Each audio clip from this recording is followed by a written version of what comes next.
Bonjour lecteurs de notre chaîne YouTube et aux membres du forum de rcmac.com. Alors on se retrouve déjà pour la 7e vidéo sur la préparation du Rock Terra. Alors je redis à chaque fois, hein, s'il y a beaucoup de vidéos, c'est parce que j'essaye de vraiment tout détailler, quel que soit le modèle.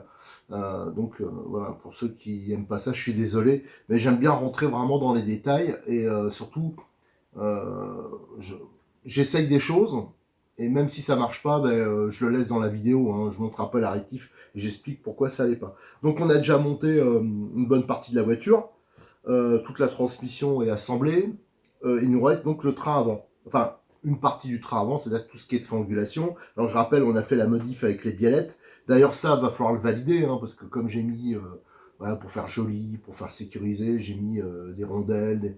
Faudra voir si la direction ça passe près, j'ai vu quand même, alors ça faudra quand même le valider. Alors je rappelle que là on va monter le pare-choc, hein, que tout ce qui est pare-choc et sabot, je l'avais assoupli, hein, il y a une vidéo, je vous montre, je l'ai fait bouillir. Donc là c'est beaucoup plus souple que d'origine. Je rappelle aussi, il y avait un dépôt blanc, je pense que c'est le calcaire, j'ai nettoyé, hein, maintenant c'est exactement comme les autres pièces, ça se voit pas. Donc d'ailleurs la difficulté c'est que j'avais un autre pare-choc démonté, mais ça s'est vu tout de suite, hein, la souplesse c'était de, voilà, il y avait celui-là, de retrouver les pièces que j'avais assouplies. Ça, c'est pas un problème. Et bien sûr, comme j'ai fait le système de biellette là, il va avoir les portes-fusées à modifier. Alors je rappelle, hein, tout ça, c'est absolument pas obligatoire. C'est moi qui me fais plaisir, parce que je veux chercher voilà, les petits pouillèmes, quoi. Voilà, donc allez, go. Et avant, avant, parce que j'ai plein, j'ai reçu, alors là, sur le forum, pas trop, il y en a eu une ce matin, je crois, mais j'avais des questions, ils me disaient, pour les roues, pour les carrosseries.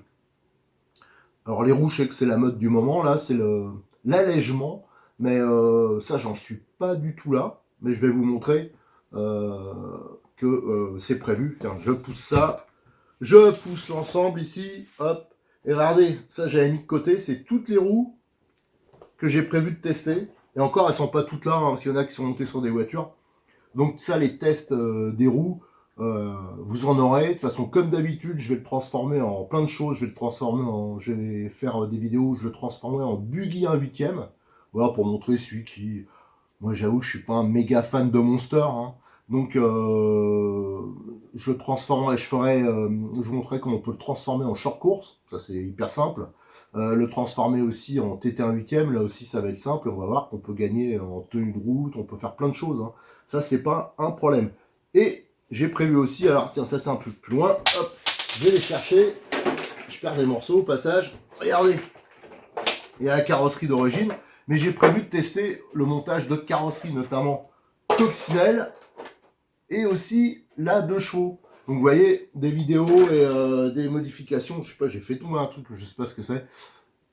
Il y en a pas mal, hein. Je vais vraiment, comme c'est ma voiture perso, je vous dis, je vais faire plein de trucs, je vais essayer plein de choses. Mais là déjà, le but, c'est déjà de terminer, parce que c'est long, hein, ça fait plusieurs jours que je suis dessus. Je peux vous assurer que j'y passe des heures, parce que c'est très long, parce que je fais les photos aussi. Je note toutes les vis qui sont changées, toutes les choses. Donc voilà, ça c'est pour vous le retranscrire sur le forum de rcmac.com. Allez go, on continue par le montage du pare-choc et de la triangulation. Donc on va commencer par le pare-choc. Alors comme je vous dis, hein, regardez, une fois nettoyé, hein, on voit pas vraiment la différence, hein. Donc il n'y avait pas d'inquiétude à ce sujet-là.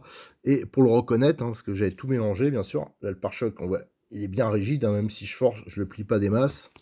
Là vous allez voir, même sans trop forcer, il se déforme beaucoup plus, donc ça sera toujours mieux, hein, c'est un peu comme les supports. Alors là, la seule différence, c'est qu'ici, c'est des vis tête bombée des 3x12. Pour ça, hein, je précise à chaque fois les tailles, hein, c'est parce que je me mets à la place de celui qui démonte tout, et après, il ne sait plus les vis qu'il y avait. Et moi, dans le kit visserie, il y aura des 3x12 aussi, mais à tête cylindrique, donc pour avoir une empreinte qui est plus profonde, et bien sûr que ce soit plus, malgré qu'il y ait de la terre, des choses comme ça risque moins de foirer. Donc bien sûr, il ne faut pas se tromper dans le sens de montage. Voilà, bon, ça, on va le monter. J'aurais pu le monter hors caméra, faut dire, mais bon. Mais on va voir, hein, même avec des 3x12 100 mètres plus long, ça sert à rien. C'est vrai que j'ai tendance à mettre des fois un peu plus long pour avoir un peu plus de résistance, mais là, c'est pas hyper exposé. Alors pareil, c'est pas la peine de le serrer à fond, parce que vous allez mettre le plastique en contrainte, et ça peut provoquer des casses. Alors, à savoir que j'en ai vu un cassé par choc là dernièrement et bizarrement il a cassé ici au niveau de la lame. Alors c'est pour ça, je crois que quelqu'un avait dit: «Oh bah, c'est déjà souple». Non, non, c'est pas plus mal que ça soit, encore plus souple, hein, de faire bouillir aussi cette pièce-là.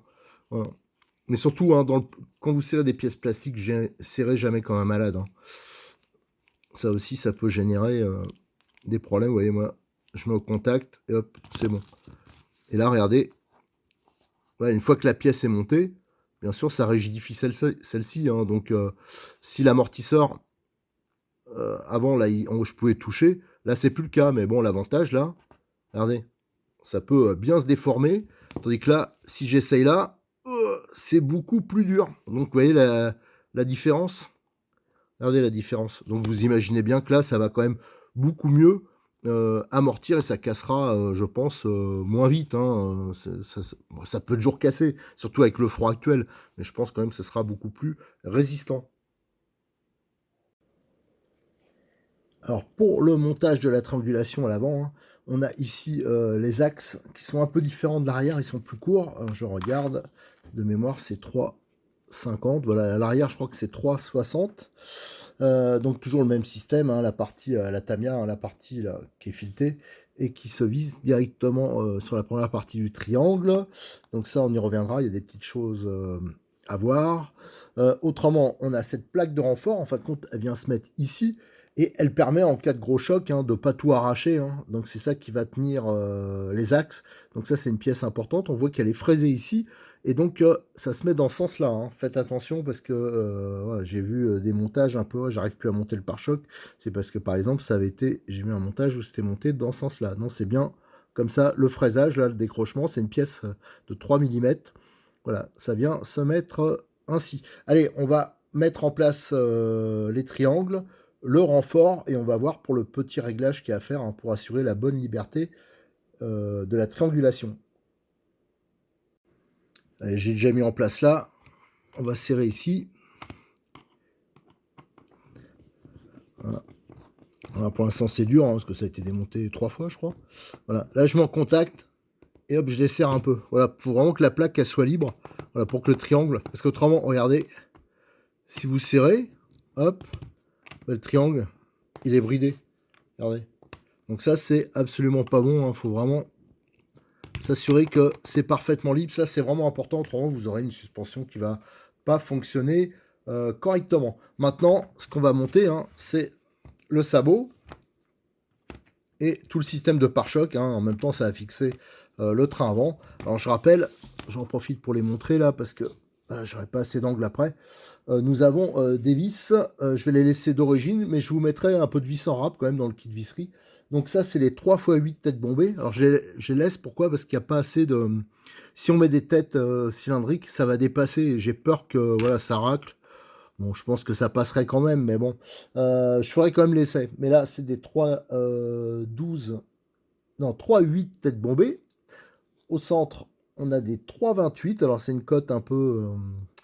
intermédiaire, hein, mais il est vrai que j'ai l'impression qu'on peut pas mettre spécialement plus long ou plus court. Et on a en haut, sur la partie ici, des 3,14. Allez, on va pouvoir faire le montage. Alors maintenant qu'on a monté la triangulation, on va monter le sabot. On va commencer, alors c'est plutôt dans ce sens-là. Donc il s'emboîte nickel, il s'emboîte parfaitement. Et là, j'ai quand même prévu au début, je voulais pas, je voulais laisser les vis d'origine, mais je vais quand même essayer avec des têtes cylindriques. De toute façon, je les mettrai, hein, avec le sachet de vis. Donc, je vais déjà monter les deux qu'il y a ici, et après, on pourra monter l'autre côté, parce qu'en fin de compte, ces vis-là, les 4 qu'il y a là, elles viennent se visser ici. Allez, je vais faire le montage, et je reviens vers vous. Donc, les deux vis 3,14 têtes cylindriques sont montées. Donc en fin de compte, ça dépasse pas, c'est à peine quoi. Donc ça sera quand même mieux parce que ça permettra, ici c'était une clé de 2,5 qu'il fallait. Et là, et ici c'était une clé de 2. Alors il fallait changer d'outil. Donc là, l'avantage au moins, ça sera tout le temps du 2,5 partout et avec des vis quand même qui sont moins exposées que les vis tête bombée. Alors maintenant, on va retourner la voiture. Hop. Et on va pouvoir monter cette partie-là. Ça s'assemble comme ça. Et vous voyez, ça s'emboîte vraiment très bien, hein. Il n'y a aucun problème. Donc là, on va pouvoir monter les 4 vis. Et là, le train avant, enfin cette partie-là, hein, le pare-choc, ça sera monté et surtout la cellule, elle sera fixée de façon définitive. Voilà, les vis sont assemblées, donc les pare-chocs, la cellule, là, elle est bien fixée. Ne pas oublier les 2 vis qui viennent ici, hein, au fond des trous. Alors d'origine, c'est des têtes bombées. Moi, j'ai mis donc des têtes cylindriques. Pareil, ça, je le rajouterai. Et parce que bon, voilà, ça, c'est pour standardiser. Et surtout, là, ce sera quand même, s'il y a de la boue, des saletés qui rentrent, de la poussière, ce sera quand même beaucoup plus facile à démonter. Et là, on a des 3x30, parce que j'avais oublié de faire la modification ici au niveau voilà, du support d'amortisseur. Donc là, j'ai fait la même chose qu'à l'arrière, sauf que là, la vis est plus longue parce qu'il y a beaucoup plus d'épaisseur. Donc là, c'est une 3x30, hein, et donc il faut utiliser avec la petite rondelle de 3 et l'entretoise de 5. Donc on pourra faire comme ça le même montage qu'à l'arrière. Alors maintenant, ce qu'on va faire, il nous reste à monter tout ce qui est étrier, cardan, fusée, mais aussi faire la modif sur l'étrier pour pouvoir mettre là la biellette. Voilà, alors on va faire ça tout de suite. De toute façon, je l'ai déjà fait. Vous allez voir, hein, je vais vous montrer le produit déjà fini. Alors là, on a l'étrier et le porte-fusée d'origine avec le cardan. Alors je vais vous donner, tiens, les termes un peu, entre guillemets, techniques, hein. Vous avez donc déjà droite-gauche, hein, vous voyez, LR. Donc, faut pas confondre. Ici, c'est la pièce qui est en forme de U, c'est l'étrier. Et à l'intérieur, vous avez le porte-fusée. Voilà. Et là, après, le cardan, les roulements. Alors, la particularité, c'est un peu comme à l'arrière. Tiens, je vais vous montrer sur le porte-fusée arrière. En fin de compte, vous avez une douille métallique. Hein, ça, je vous l'avais montré. Vous avez une vis. Voilà, c'est comme ça que c'est fixé. Par contre, la rotule, on n'aura pas de rotule qui vont rentrer là-dedans. Donc, ça veut dire que ça oblige à couper cette pièce pour pouvoir, il y a assez de matière pour pouvoir visser directement dans le plastique. Là. Alors, je vous incite pas, tant que j'aurais pas fait les essais, tout ça, je vous mettrai la visserie nécessaire hein, dedans, dans le kit visserie, mais pour l'instant, le faites pas au fur et à mesure, il va falloir qu'on le teste. Hein. Alors ça, je l'ai fait sur une fusée, là, vous avez une fusée d'origine, là, c'est une fusée que j'ai modifiée, vous voyez, j'ai retiré toute cette partie-là, la partie qui sert à rien, et voilà, j'ai mis déjà en place la vis. Alors, je ne me rappelle pas, je vous le redirai tout à l'heure. Après, je crois que c'est une 3x16 ici. Enfin, je vérifie. Avec la petite rondelle anti-déchappage qui va bien et aussi pour faire joli en orange. Voilà, donc c'est comme ça que je vais modifier toutes mes pièces.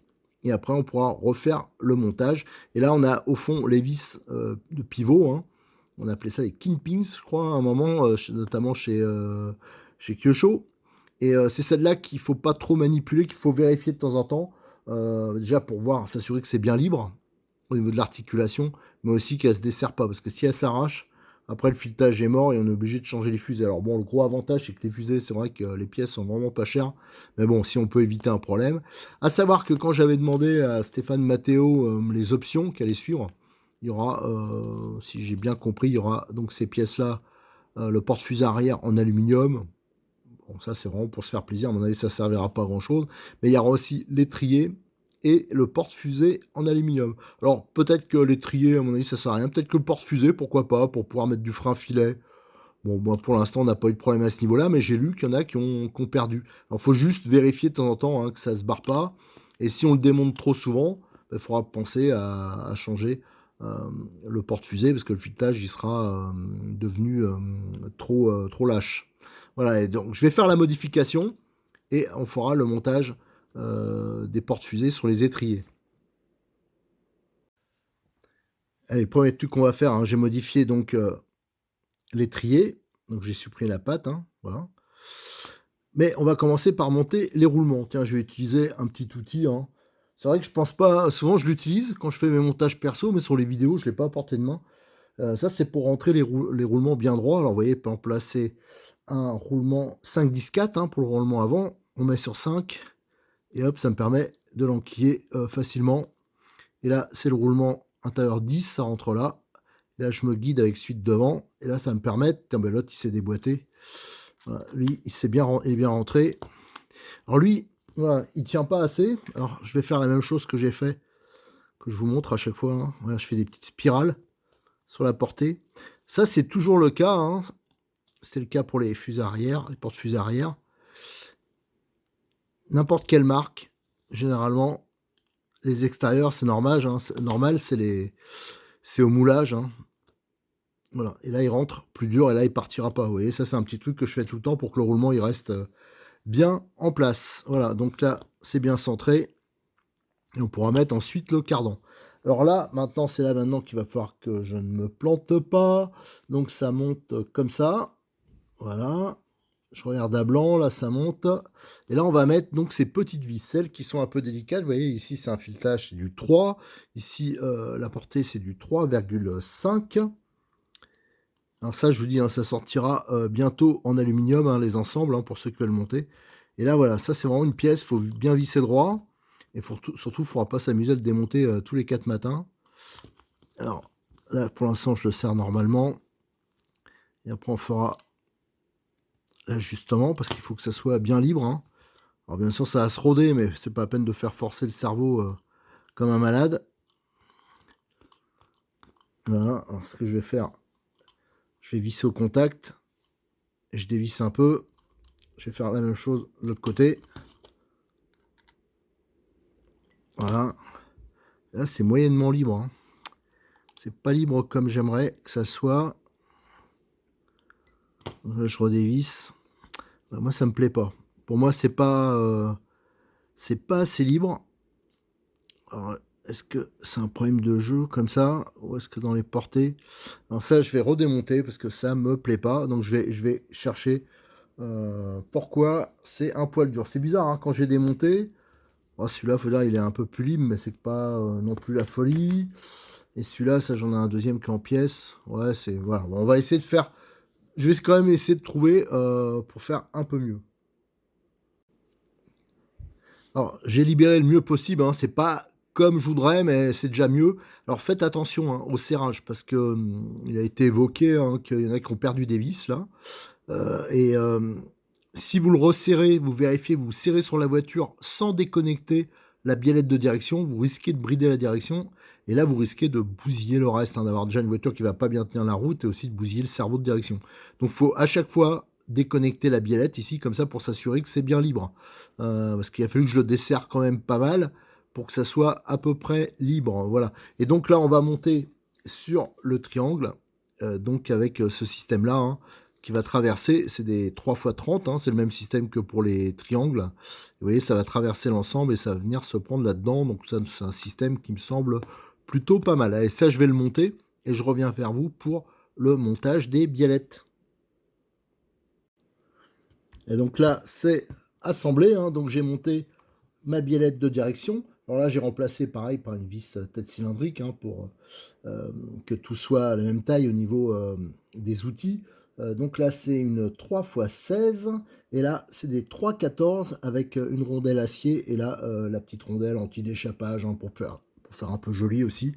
Voilà, et donc là, c'est parfaitement libre, ça touche bien et c'est exactement ce que je voulais. Je voulais que ça soit réglable. Alors ça, le réglage, on le fera après, hein, quand les roues seront montées. Maintenant, on va s'occuper des amortisseurs. Alors les amortisseurs, hop, je pousse ça. J'ai fait comme à l'arrière, hein, au début, hein, si vous avez regardé la vidéo, de toute façon j'espère que vous l'avez regardé dans l'ordre, hein, j'avais mis une durite. Alors c'est une solution, mais ça s'écrase un peu trop. Alors après j'avais trouvé des joints toriques, hein, la référence 1580.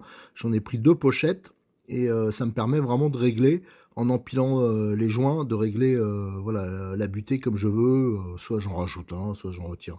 Voilà, on le fait, là j'en ai mis 5, comme à l'arrière, je crois d'ailleurs. Et donc ça va me donner une base de réglage. Et à partir de là, bon, ben, on pourra ajuster. Le ressort, je rappelle, j'ai mis un ressort arrière à l'avant. Voilà, donc pour être un peu plus... voilà, on était obligé de trop le serrer, je trouve. Donc là, je pense que c'est plus adapté en arrière. L'autre, je pense qu'il était un peu court. Alors, je dis pareil, hein, les ressorts, je les trouve aussi un peu trop mous. Bon, ça, pareil, on pourra ajuster par la suite. Donc là, on va le monter. Ça va être comme à l'arrière une vis 3,14, hein, tête cylindrique pour la fixation. Donc il y a 2 points d'ancrage possibles. Et en haut, hein, comme je l'ai expliqué, je l'ai modifié exactement comme à l'arrière. Allez, je le monte et après je reviens vers vous pour voir si ça fonctionne au niveau des butées. Allez, tout est assemblé, les biellettes, les amortisseurs avec le même montage qu'à l'arrière, et ce montage, il me convient parce que la vis, elle est fixe, donc on ne sollicite plus le plastique, là, il y a plus de risque de foirer. Alors, quitte à trouver peut-être un autre système par la suite, mais celui-là, il me convient, tout à fait. Et au niveau du bridage, la fixation, là, pareil, hein, c'est comme à l'arrière, et là, on voit, hop, la limitation. Si vous regardez les premières vidéos que j'avais faites, je montrais que ça tapait dans la noix. Là, c'est plus le cas. Donc ça, c'est exactement ce que je voulais. Je crois qu'à l'arrière, il faudra que je vérifie, mais je crois qu'il y avait un joint torique peut-être à rajouter. Bon, ça, on le verra après. Mais le principal, c'était qu'on limite ce débattement-là. Donc ça, c'est nickel. Là, on voit que c'est beaucoup plus... ouais, les amortisseurs sont bien remplis, donc c'est beaucoup mieux. Déjà en statique, comme ça, à le faire fonctionner comme ça, c'est beaucoup mieux. Le système de réglage de carrossage, je suis impatient de remettre les roues et de vérifier ça, mais là, ça me semble plutôt pas mal, surtout que j'irai vraiment réutiliser les mêmes pièces, les pièces de la voiture. Donc là, au moins, il n'y a pas beaucoup à chercher. Et la prochaine étape, ça va être quoi? Là, j'ai rentré, à vrai dire, j'ai pas trop d'idées. Déjà le moteur, hein, je rappelle parce qu'on m'a fait la réflexion, mais c'est normal, hein, que le moteur que j'avais mis, ça allait beaucoup solliciter les batteries. Mais c'est normal, hein, je rappelle, je l'avais expliqué sur la vidéo, c'était, parce que j'avais que ça à vrai dire. Si on avait, plein de sous l'association, là j'ai pris du matos à moi, mais si on avait moi j'aurais pris un 3100 ou un 3700 de chez Connect, hein. Sauf que, voilà, on n'a pas les finances. Donc, j'ai pris, voilà, un moteur que j'avais. Donc il est trop puissant, je le sais, on modifiera par la suite. Au niveau du contrôleur, pareil, j'ai un projet, une GT8 en 3S et qui se branche, voilà, avec il me fallait un contrôleur où on puisse brancher directement les prises dessus du moteur, parce que j'ai pas beaucoup de place et il se peut que je remonte pas, je verrai ça demain parce que là, il est tard. Il se peut que je mette un vieux contrôleur que j'ai aussi. Alors ça, vous affolez pas, c'est pas que le contrôleur d'origine est pas bien, il est très bien. C'est simplement que je réutilise, voilà, comme c'est ma voiture perso, je réutilise du matériel, que j'ai, qui traîne dans un coin et tout ce qui est neuf, je préfère, l'utiliser pour d'autres projets. Allez, à très bientôt sur, notre chaîne YouTube et sur le forum de rcmac.com, hein, pour suivre les aventures du Rogue Terra.